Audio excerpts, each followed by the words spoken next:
We are now at the point in the winter where we might be feeling cabin fever. There's a lot of snow and cold and gray, rainy days, and we might be feeling the winter blues. I'm Caroline Poland, the founder and CEO of Poland & Associates Consulting, and over these next several videos, I will be talking about several tips that you can use to navigate this winter in a healthy way.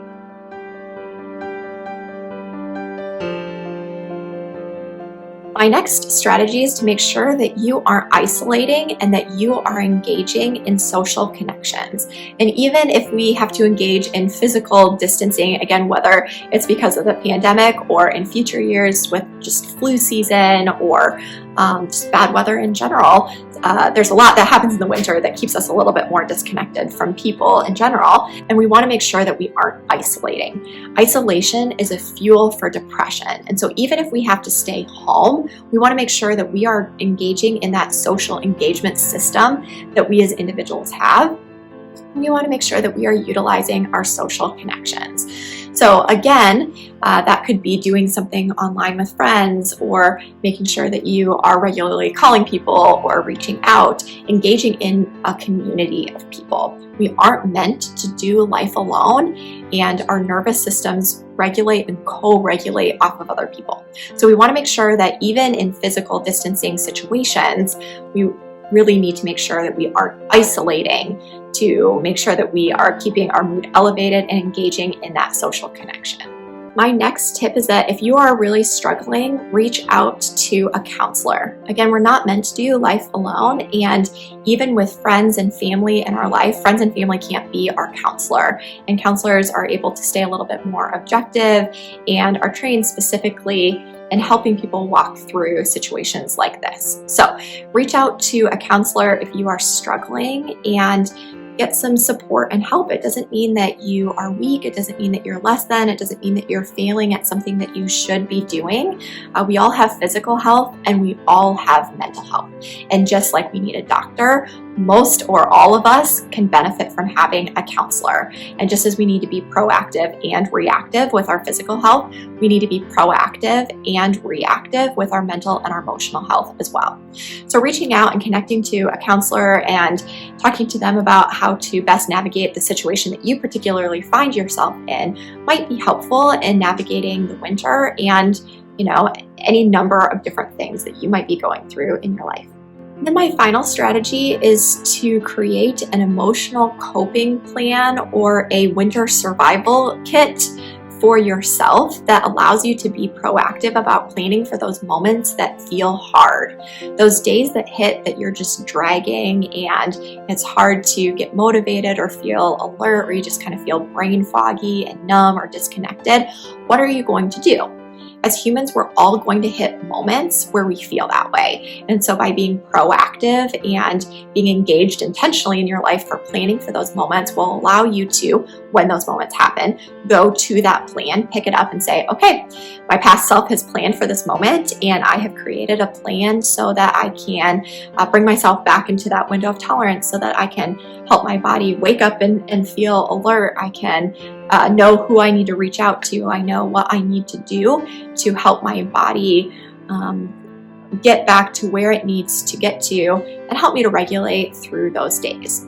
So being very proactive about creating a coping plan for yourself in general, even outside of the winter, is helpful, but especially related to winter, where there are certain conditions that come into play or certain limitations that are in play, I think is really helpful, and it allows us to love our future selves well. It also gets us outside of living life just by going along in waking sleep.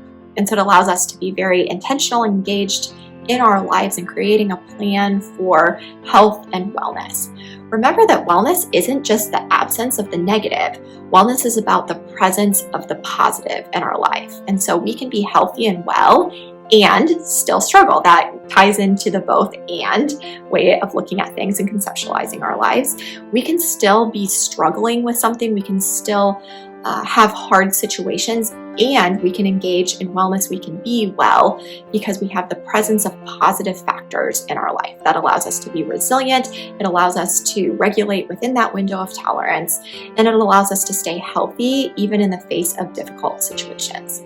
So create that emotional coping plan for yourself, and if you're struggling with that, again, reach out to a counselor. They can give you helpful tools and strategies that you need to be very successful in navigating hard situations that you find yourself in and just getting through the winter in a healthy way. I know that the days of winter and early spring can feel hard with shortened days and a lot of gray weather and an inability to do the things that we want to do. We get some cabin fever, although 2020 in general has been one long cabin fever situation. But we can kind of feel stuck in things that we don't really like, and it can feel hard to flourish in the ways that we want to flourish. So I want to remind you that this is just a season, and we have the promise of upcoming spring and summer every time that we're going through winter. And being able to hold the season for what it is and the fact that it's hard while also holding the hope of what to come is really important. So during this winter season, make sure that you just show up for yourself. Get out of the patterns of waking sleep in your life and be intentional about planning things and creating rhythms and routines that allow you to be successful and to flourish. And remember to have grace for yourself. As humans, we're not going to live perfectly. We're not going to regulate perfectly. There are going to be days that we just grab the blanket, hunker down on the couch and zone out. But we want to make sure that those days or those moments are limited, and we have a plan for getting outside of those moments when they happen. So make sure that you have grace for yourself along the way in the moments that feel difficult. You can find me on Facebook and Instagram at Poland & Associates, and my website, polandassociates.com. And make sure to subscribe to this channel so that you don't miss out on future videos. And if you're interested in having me come and speak to your organization or institution or class, head to my website and you will find a form that you can fill out so that we can begin working together.